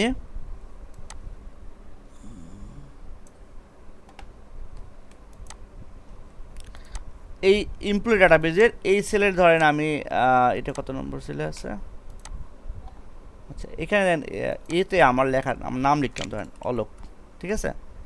এ A1 এই সেলটাতে আমার নাম লিখছি ধরেন। এখন আমি এখানে না যাই মানে লিঙ্ক না করেও কিন্তু লিখতে পারি, মানে সেল রেফারেন্স আনতে পারি। দেন কীভাবে? তো প্রথমে আমি কী করে ইকুয়াল দিব, তারপরে একটা সিঙ্গেল দিলাম। এখন আমি এই যে শিটটা, এই শিটের নাম লিখব এমপ্লয়ি ডাটাবেস,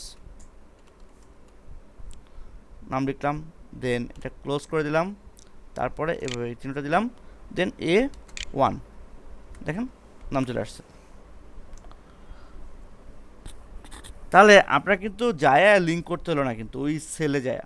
যখন আমরা বড় বড় সূত্র শিখব তখন অনেক সময় এভাবে আমাদের যায়া আসলে সেল রেফারেন্স করা পসিবল হয় না, তখন আমাদের ভুল হতে পারে। তখন যদি আমরা খুব ভালো মতন করতে পারি, বুঝতে পারি, তখন কিন্তু আমাদের ওখানে যাওয়ার দরকার নেই, আমরা কিন্তু লিখতে পারি এক। দ্বিতীয়ত অনেক সময় আমি যখন সূত্র কপি করব তখন এভাবে যায় কিন্তু মানে বিভিন্ন জিনিস চেঞ্জ করার দরকার নেই, যেহেতু আমি জিনিসটা বুঝি।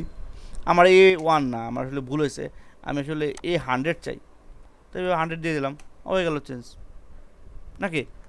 আমার কিন্তু যায় কিন্তু চেঞ্জ করার দরকার নেই, আর 100 যায় চেঞ্জ করার দরকার নেই, আমি এখান থেকে এটা চেঞ্জ করে দিতে পারি।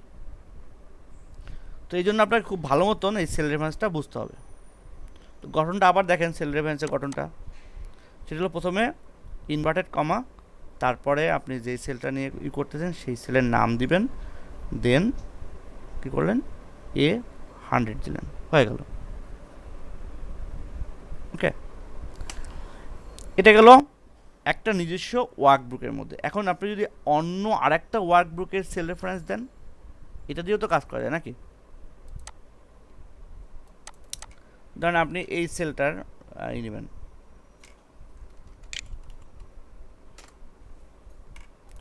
ধরেন এই সাম প্রোডাক্ট লেখা আছে, এইটার আপনি এই সেল 1টাকে আপনি রেফারেন্স হিসেবে আনবেন এইখানে।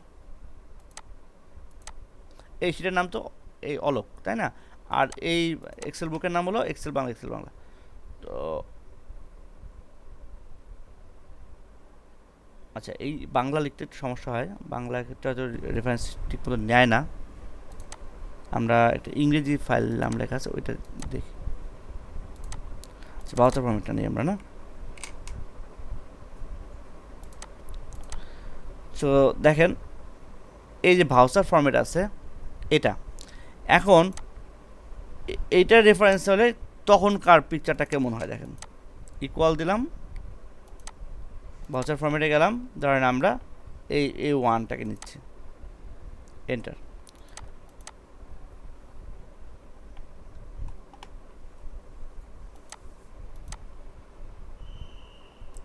এটা নিয়ে, হ্যাঁ, জিনিসটা বুঝতে সুবিধা, অনেকগুলো সেলস তো দেখেন এখানে যে ফরম্যাটটা আছে সেটা কি, প্রথমে আসলো আমার এটা আসলে কোন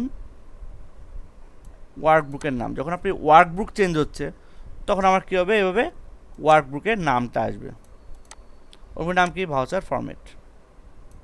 প্রথমে কিন্তু ইনভার্টেড কমা ঠিক থাকবে, যখনই আপনি অন্য একটা ইসে কাজ করবেন, মানে অন্য একটা ওয়ার্কবুকে বা অন্য একটা শিটে করবেন, তখন এই ইনভার্টেড কমা চলে আসবে, সিঙ্গেল ইনভার্টেড কমা। এটা আসলো, তারপর আসলো একটা থার্ড ব্র্যাকেট, থার্ড ব্র্যাকেটের মধ্যে এবার আসছে কি এক্সেল ফাইলটার নাম, তারপর আসছে কি শিটের নাম, তারপর ইনভার্টেড শেষ, তারপরে বাকি গঠন ঠিক আছে।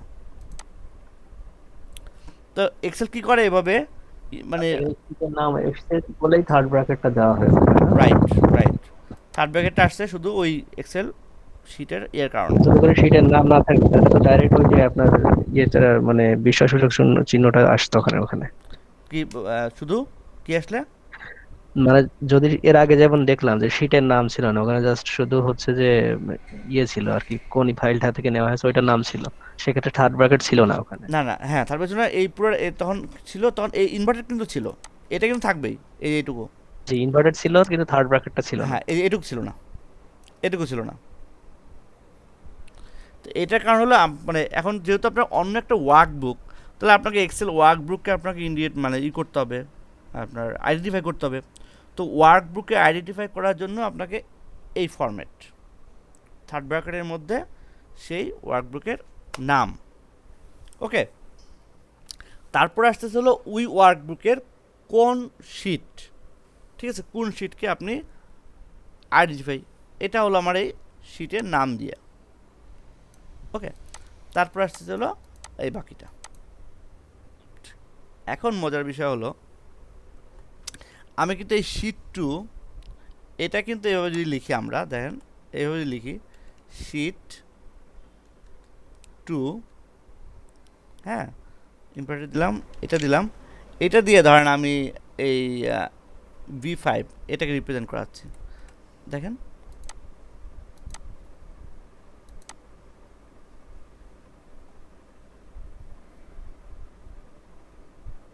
সরি বি, দেখেন এটা আসছে, মানে কি আমরা এভাবে চাইলেও লিখতে পারি, ঠিক আছে, মানে শিটকে রিপ্রেজেন্ট করেও দিয়েও ওই শিটের মধ্যে থাকার পরও আমি যদি শিটকে ইন্ডিকেট করে দেই তখন কিন্তু সেটা নিবে, ঠিক আছে,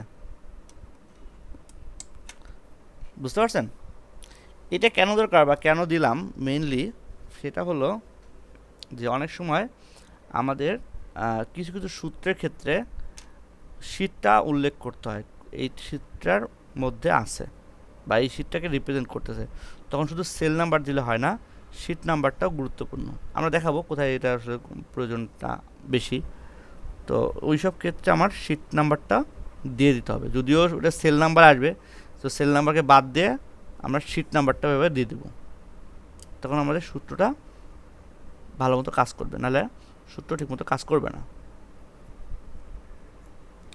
তো সেল রেফারেন্সের ডিটেলস আমি আসলে আজকে মানে বর্ণনা করলাম একই সাথে সূত্রের সাথে ফর্মুলার সাথে, যেহেতু খুবই গুরুত্বপূর্ণ।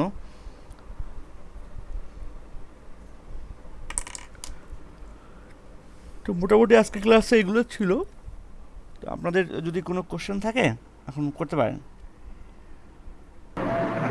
ওই সামি বলেন, একজন বলেন। মানে যে আমি কি দিচ্ছি এভাবে আসতেছে না, শূন্য আসতেছে। কোনটা কোনটা শূন্য আপনার? সামিপ। হ্যাঁ, সামিপ শূন্য আসতেছে। আপনি কি এই এই এই এটা ই করছেন, এইভাবে লেখেন আপেল অরেঞ্জ এভাবে লেখেন? হ্যাঁ লিখেছি। লিখছেন, ওকে। তারপরে সূত্র কি ইউজ করছেন বলেন? লেখেন সামিপ, লেখেন সামিপ দিছেন।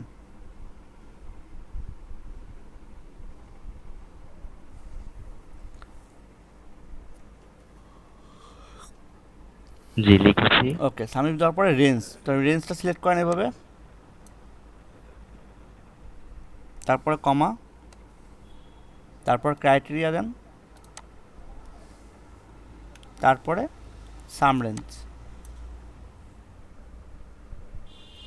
ক্রাইটেরিয়াটা আমরা লিখে দিতে পারি বা একটা সেলকেও আমরা এভাবে সিলেক্ট করতে পারি।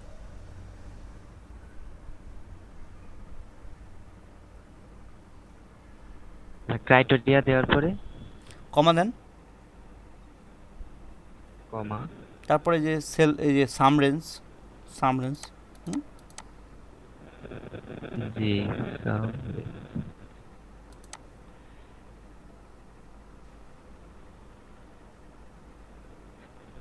জি তারপরে ইন্টার। এন্টার, কমা দিয়ে শেষ করেন বা কমা না দিলেও নিয়ে নিবে অটোমেটিক্যালি কমা যদিও। তাও 0। আচ্ছা, আপনার স্ক্রিনটা শেয়ার করেন দেখি। আমি তো মোবাইলে ভিডিও দেখছি আর ল্যাপটপে কাজ করতেছি। না, এটা জিরো আর কোনো মানে ওয়েই নেই। আপনি এখানে নাম্বার দিচ্ছেন, বসাইছেন? হ্যাঁ নাম্বার দিয়েছি। আপনি কোথাও ভুল করতেছেন। জি ভুল হচ্ছে আমার কোথাও। আপনি একবারে যেভাবে আমি লিখছি, আমি D6-এ লিখছি আপেল অরেঞ্জ, এভাবে লেখেন। জাস্ট এই যা লিখছি আমি, যেই সেলে লিখছি সেই সেলে লেখেন, আর এখানে এইটা লেখেন, দেখেন হয় কি না।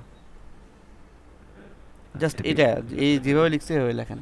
অথবা এক কাজ করেন, আমি এটাকে সরাই নিই, দাঁড়ান, সরাই আমি একবারে প্রথমে ইয়েতে নিয়ে গেলাম, ধরেন এখানে নিয়ে গেলাম। হ্যাঁ, এখন নেন, এগুলো ডিলিট করে দিলাম।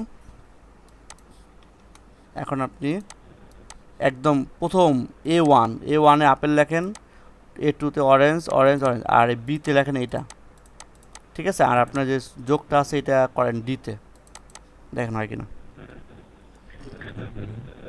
একদম প্রথমে নিয়ে গেলাম যাতে আপনাদের মানে লিঙ্কের মানে না সমস্যা হয়।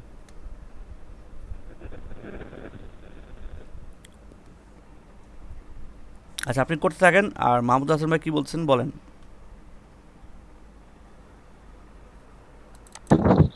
না, আমি কিছু বলতে চাই নাই, হয়তো আমার ইয়ে হয়ে গেছিল, বুঝতে পারিনি। আচ্ছা আচ্ছা, ঠিক আছে। আমাদেরকে যদি একটু কিছু প্রবলেম দিয়ে মানে হোমওয়ার্কের মধ্যে যদি ছোট ছোট কিছু দেওয়া হতো, আমরা প্র্যাকটিস করতে পারতাম, এটা দেখে মানে সিচুয়েশন দিয়ে দিলেন কিছু একটা না, আপনাদের আজকে মতো। তো সূত্র থেকে শুরু হলো, তো আমি আজকে দেখে নেবো। আচ্ছা, ঠিক আছে। হ্যালো, হ্যাঁ, বলেন হাসান ভাই। একটা কোশ্চেন ছিল স্যার। হুম হুম, বলেন। ওই রেফারেন্স সেলটা যদি কোনো কারণে ডিলিট হয়ে যায়, হুম। তাহলে কি রেফারেন্সটা কি থাকবে, মানে সূত্রটা? হ্যাঁ, থাকবে। মানে আপনি যে কোনো একটা ডিলিট হয়ে আবার গেল নাকি, না পুরোটা? মানে ট্যাবটা, আমার ট্যাব বা শিটটা যদি ডিলিট হয়ে যায়, হুম। তাহলে কি এই হ্যাঁ। সূত্রটা কি অ্যাক্টিভেট থাকবে কিনা? না না না, ধরেন আপনি যদি ধরেন একটা সূত্র আপনি সেল এটাতে ধরেন এই যে শিট থ্রিতে একটা অ্যামাউন্ট আছে, ধরেন এই 10 20, হ্যাঁ। এখন জি আপনি জি শিট টুয়ে আপনি যোগ করছেন, হ্যাঁ, সাম দিলেন, সাম ধরেন লিখে আপনি শিট থ্রি থেকে আপনি এই দুটো যোগ করছেন, তাই না, এভাবে। দেন জি এটা 30, তো এটা 30 আসছে, 10 আর 20 যোগ করে 30। এখন যদি কোনো কারণে জি ভাই, শিট এবার থ্রি, হয়েছে। হ্যাঁ, আচ্ছা, থ্যাংক ইউ। এখন দেখেন শিট থ্রি যদি আপনি ডিলিট করে দেন, তখন তো ও খুঁজে পাবে না শিট থ্রি আর, তাই না? জি তখন ওটা আর এখানে সূত্র থাকবে, লেখা থাকবে, বাট বলবে যে ওই যে হ্যাশ দিয়ে একটা ইয়ে আসে, দেখেন কি হয়, দেখাই দিয়ে যে বলবে যে প্রথম যে আর ইএফ মানে কি রেফারেন্সটা পাওয়া যাচ্ছে না। এটাই জানতে চাচ্ছিলাম। হুম। না, যদি আপনার কোনো কারণে ডিলিট হয় তাহলে আসবে না। বাট যদি এরকম হয়, আসবেন। যদি এরকম হয় ধরেন আপনি একটা শিটে এভাবে লিখছেন 100 20 30 40 এভাবে লিখছেন, হ্যাঁ। এখন আপনি এই অন্য শিটে বা এই শিটে আপনি যেখানেই হোক আপনি যোগ লিখলেন, সাম লিখে আপনি এইটা দিলেন, হ্যাঁ, এইটুকু দিলেন, মানে কি C5 থেকে C8 এটা দিলেন। এখন দেওয়ার পরে আপনার এইখান থেকে আপনি এই যেহেতু চারটা, কিন্তু এখানে কিন্তু সিঙ্গেল না, এখানে কিন্তু C5 থেকে C8, আপনি যদি এখান থেকে 3টা সেলও ডিলিট করে দেন, ঠিক আছে, সেল, হ্যাঁ, ডিলিট করে দেন, জি মানে পুরো ডিলিট করে দেন, তারপরেও কিন্তু আপনার রেজাল্ট আসবে। এই যে 40 একটা আছে, ওই একটা কিন্তু রেজাল্ট নিবে, দেখেন একটা 40। 40 নিচে, ঠিক আছে, তাই। জি বাট মানে কি আচ্ছা। মানে রেফারেন্সটা খুঁজে পেতে হবে, যদি মানে একেবারেই খুঁজে না পায়, তখন তারও পেল না, মানে তখন কাজ করবে কীভাবে, ইন্ডিকেটার দিয়ে কাজ করবে। আচ্ছা, আমি আপনাদের আরেকটা জিনিস দেখাই দিই, সেটা হলো ধরেন অনেক সময় আমাদের সূত্র, আমরা আগের সূত্রে কীভাবে যাব, মানে এখানে যে লিখছে, তাই না, মানে এটা তো শিট 4-এ, তো শিট 4-এ যাওয়ার জন্য আমাদের আমরা এইভাবে মাউসে ইউজ করতে পারি, কন্ট্রোল দিয়ে থার্ড ব্র্যাকেট। দেখেন আমি আগের জায়গায় চলে, মানে সূত্রের জায়গায় চলে গেলাম। ওকে, বুঝতে পারছেন? জি অন্য একটা সূত্রে 40-তে ক্লিক আমি করে তারপর কন্ট্রোল থার্ড ব্র্যাকেট হলো, মানে স্টার্টিং থার্ড ব্র্যাকেট, আবার কিন্তু লাস্টে থার্ড ব্র্যাকেট না, ঠিক আছে, স্টার্টিং থার্ড ব্র্যাকেট এখানে চলে আসবে, সরি, স্টার্টিং থার্ড ব্র্যাকেট দিবেন, কন্ট্রোল স্টার্টিং থার্ড ব্র্যাকেট দিলেই ওটা চলে আসবে।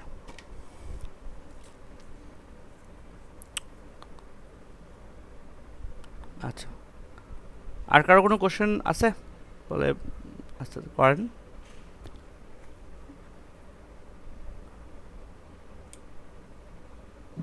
আচ্ছা দাদা, ওই যে থার্ড ব্র্যাকেট দিয়ে তো ওই সূত্র ওইখানে চলে গেছেন, ওইটা আবার ব্যাক কি আসা যায়? না, ব্যাক আসা যায় না, ব্যাক আসা যায় না। আরেকটা জিনিস আপনাদের দেখাই দিই, দেখেন আমি যে সূত্রটা লিখছি, হ্যাঁ, এটা আমরা ক্লিক করে পেলাম, আরেকভাবে আমরা ইন্ডিকেট করানো যায়, ঠিক আছে, সেটা হলো ফর্মুলা ট্যাব থেকে যদি আমরা ট্রেস প্রেসেন্ডিং দেই, তাহলে এভাবে আসে, মানে বলতেছে এই সূত্রটার সাথে এই সেলগুলা জড়িত, ঠিক আছে।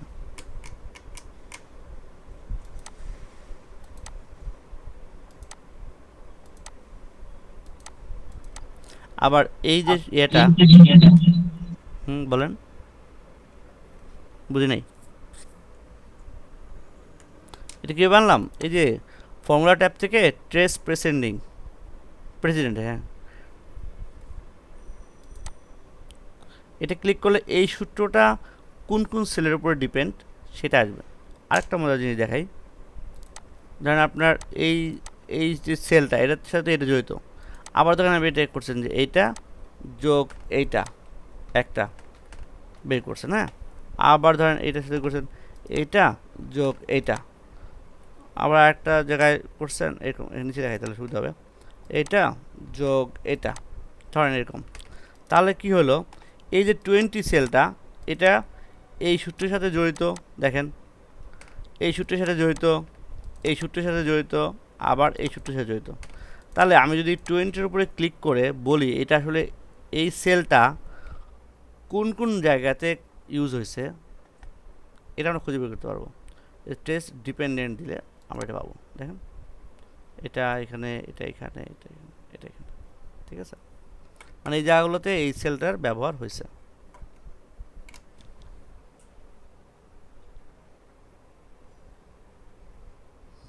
অনেক সময় আমাদের এই করতে হয় না যে এই সেলটাকে আসলে সূত্রে ব্যবহার হয়েছে কিনা, ডিলিট করে দেবো কিনা, এই সেলটার ব্যবহার আছে কিনা, তখন আমরা এভাবে চেক করতে পারি। কোন সূত্রে ব্যবহার হয়েছে তা তো জানি না, কিন্তু এই সূত্রে এই সেলটা ব্যবহার হয়েছে কিনা এটা দেখার জন্য আমরা এভাবে চেক করতে পারি। ওকে,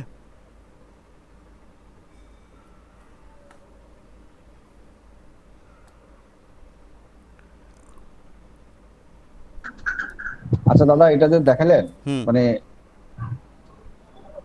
এটা মানে এই যে যে সূত্রগুলা যেখানে যেখানে ইউজ হয়েছে সেটা অ্যারো চিহ্ন দিয়ে দেখাচ্ছে, এটাই তো? হুম হুম হুম হুম।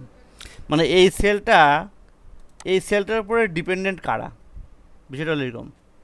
মানে এই সেলটা যদি কোনো চেঞ্জ করি তাহলে কোন কোন সূত্র বা কোন কোন জায়গাতে চেঞ্জ হতে পারে এটাকে রিপ্রেজেন্ট করতেছে। ও আচ্ছা। ঠিক আছে, তাতে আমি যে ধরেন 2 এর জায়গায় 20 জায়গায় 30 হয়ে যায়, তাহলে যে এই প্রত্যেকটা জায়গায় কী হলো, চেঞ্জ হলো, তাই না? হুম। এটাকে জাস্ট করতেছে। আবার এটাকে ই করতে গেলে কি ওই টেস্ট এই যে হ্যাঁ টেস্ট ডিপেন্ড, এটা ক্লিক করলে এই রিমুভ অ্যারো দিবেন, চলে যাবে। আচ্ছা, আর একটা জিনিস দেখা যায় যে কোন কোন, এখানে তো আসলে নাম্বার, এটাও নাম্বার, এটাও নাম্বার, তাই না?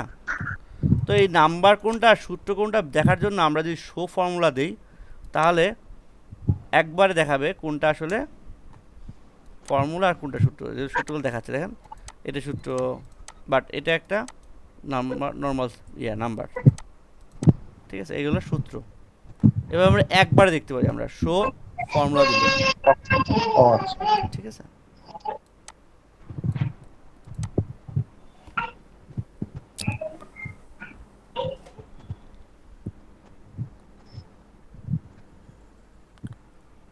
আচ্ছা, এই যে ওই কন্ট্রোল প্লাস থার্ড ব্র্যাকেটটা দিয়ে আমরা ওই যে সূত্রটা যেখান থেকে আমরা করছি বা হ্যাঁ সেখানে আমরা চলে যাচ্ছি, কিন্তু ওইখান থেকে ব্যাক করার আবার না জায়গায় না আসার না, আসার আসার সূত্র কিছু নাই।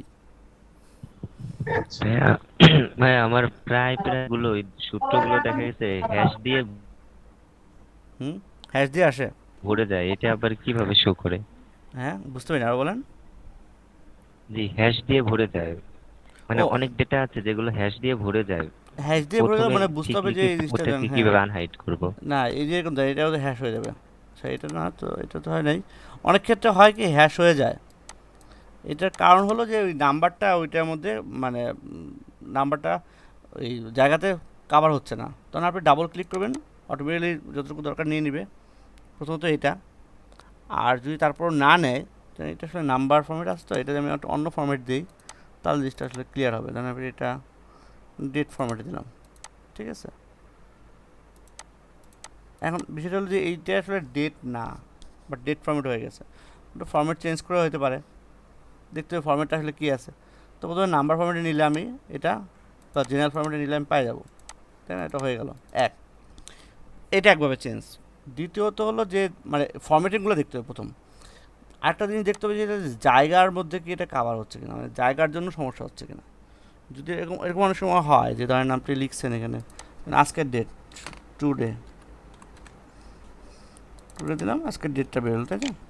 এখন দেখা গেল যে এরকম আছে, তার মানে এটা আসলে জায়গার কারণে দেখাচ্ছে না। তবে ডাবল ক্লিক করে চলে আসবে। দুইটা জিনিস, একটা হলো যদি আপনার সূত্র ঠিক থাকে যে Thank you. হ্যাঁ, যে এখানে সূত্রে কোনো হ্যাশ দেখাচ্ছে না, এরকম দেখাচ্ছে না, রেফারেন্সে যে যেমন এটার ক্ষেত্রে কী হবে, যদি আমি এটা ডিলিট করে দিই, এটার ক্ষেত্রে দেখেন এখানে এখানে বলতেছে রেফারেন্স নাই, মানে এরকম যদি সূত্রের মধ্যে যতক্ষণ মতো না দেখাবে বা ইরোর ভ্যালু, হ্যাশট্যাগ ভ্যালু এরকম আসে, অনেক সময় হ্যাশট্যাগ ভ্যালু আসে, মানে ভ্যালুটা সঠিক না, এরকম যদি না দেখায় তখন বুঝবেন যে আপনার সূত্র ঠিক আছে, আপনার এখানে কোনো ফরম্যাটিংয়ে সমস্যা হয়েছে, যে হয় এটা অন্য ফরম্যাটে আছে অথবা এটা জায়গার কারণে এটা এরকম দেখাচ্ছে। ঠিক আছে, ক্লিয়ার? জি। ওকে।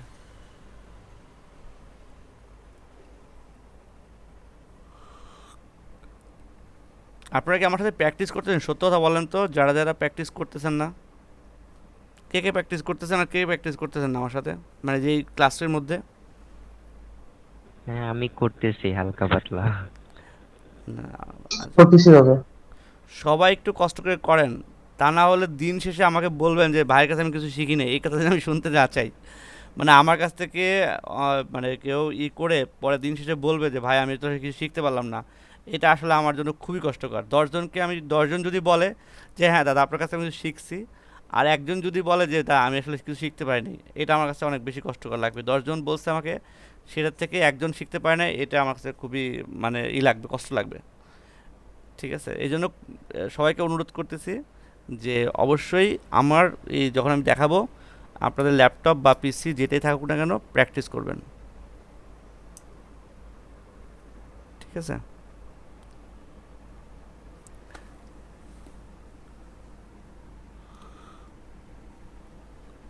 আর কারো কোনো কোশ্চেন আছে? তাহলে ক্লোজ করে দিই আজকে নাকি? জি, আজকে ক্লোজ করে দিন। ক্লোজ করে দেন। ওকে।